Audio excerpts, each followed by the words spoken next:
A ver, pensemos en esto. Comer en México durante el siglo XX fue mucho, pero mucho más que solo alimentarse. Fue literalmente un campo de batalla. Vamos a meternos de lleno a cómo la mesa familiar se convirtió en el reflejo de las tensiones, las esperanzas y las transformaciones de toda una nación. Parece una pregunta cualquiera, ¿no?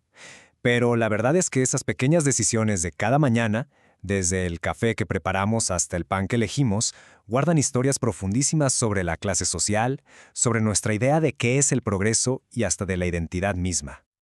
Ok, para poder entender la cocina de hoy, tenemos que echarnos un clavado al pasado, a principios del siglo XX. México estaba, como sabemos, en plena revolución. Y este conflicto no solo cambió el gobierno y las fronteras, no, también cambió para siempre lo que se ponía en la mesa. Durante la época del Porfiriato y la Revolución, la diferencia era un abismo. Por un lado tenías a la élite, a los ricos, que buscaban imitar los gustos europeos con sus platillos franceses y licores carísimos. Y por el otro, pues estaba la gran mayoría del pueblo, que se sostenía con la base de todo: maíz, frijol y chile, casi siempre comiendo en la calle, en los fogones. Pero justo en medio de todo ese caos surgieron unas verdaderas heroínas de la cocina, las Adelitas. Estas mujeres no solo andaban en el campo de batalla, sino que, por pura y santa necesidad, sentaron las bases de una cocina súper ingeniosa, práctica y portátil. A ellas les debemos que hoy amemos los tacos y que nos reconforte un buen café de olla. Ahora, demos un salto en el tiempo. Vámonos a los años 40 y 50. La guerra ya había terminado, pero ¿saben qué? Empezaba una nueva batalla. Y esta vez se libraba en el corazón de cada casa, la cocina. El pleito era entre lo de siempre, la tradición y esa nueva y brillante promesa de la modernidad. Cierren los ojos e imaginen ese aroma. Esta descripción nos lleva directo a ese ritual del café de olla. Es el olor a hogar, a herencia, un sabor que pasó de abuelas a madres y a hijas. Un proceso lento con mucho significado. Y de repente, ¡pum!, llegó esto: el café instantáneo. La publicidad de Nescafé no vendía solo café, no. Vendía una idea de progreso. Para la gente que llegaba del campo a la ciudad, representaba un nuevo estilo de vida, una prueba de que estaban mejorando. Para otros era simplemente más fácil. El ritual de antes ahora tenía que competir con la rapidez de un sobrecito. Y la leche fresca, ese es otro tema. Para muchísima gente no era una opción, era un lujo, algo caro y difícil de conseguir. Y para algunos, como esta mujer, Dolores, era algo tan ajeno a su dieta de toda la vida que, literal, les caía mal. Y claro, aquí es donde la industria vio la oportunidad. La leche en polvo no fue solo una curiosidad, sino que vino a resolver un problema real. Era más barata, duraba muchísimo sin refrigerador y se anunciaba como la solución moderna y científica. Rápidamente se convirtió en algo básico en la vida de la ciudad.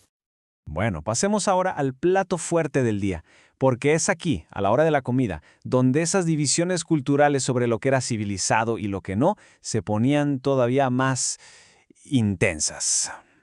Escuchen nada más esta joya. Esta frase lo dice todo. Es el rechazo absoluto de la clase alta a las fuentes de proteína de toda la vida, las indígenas.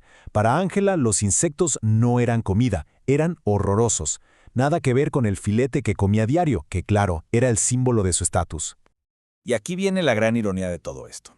Mientras la sociedad veía a los insectos como algo de gente pobre y atrasada, la ciencia, los datos duros, demostraban que eran mucho más nutritivos que la carne.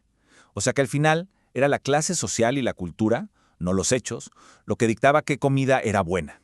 Hablemos de la grasa con la que se cocinaba. Por siglos, la reina indiscutible de la cocina mexicana fue la manteca de cerdo, muchas veces preparada en casa. Se valoraba muchísimo por su sabor, un sabor que nada podía igualar. Pero claro, la modernidad trajo a su propio campeón, el aceite vegetal. Y fíjense nada más en el lenguaje del anuncio. No juegue con su salud. O sea, te metían el miedo. Lo vendían como la opción limpia, la opción moderna, la opción científica, haciendo que la gente dudara de lo que había usado toda la vida. Este cambio no pasó de la noche a la mañana, ¿eh? Fue como una tormenta perfecta de varias cosas. Los doctores empezaron a decir que las grasas animales eran malas, la publicidad era súper efectiva y la pura realidad de vivir en la ciudad. Para los ricos cambiar fue una elección. Para muchos que llegaron a la ciudad fue una necesidad, porque ya no encontraban manteca de la buena. Y entonces, después de todas estas batallas en la cocina, ¿cuál fue el resultado? Pues no fue una victoria total de la modernidad, como algunos podrían pensar. No, no. Fue algo mucho más complejo y, la verdad, mucho más interesante. Y aquí está el punto clave de todo. La modernización no fue una invasión, fue una negociación.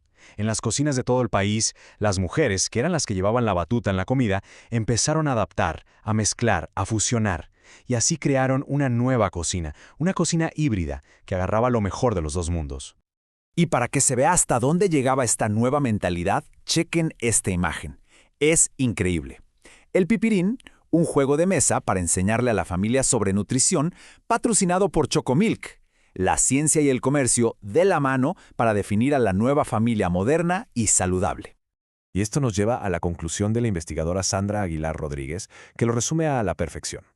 Las mujeres no fueron simples consumidoras que aceptaban todo. No, fueron agentes de cambio, súper activas, que tomaban decisiones muy complejas, balanceando el dinero, la tradición, la conveniencia y lo que cada platillo significaba para su familia.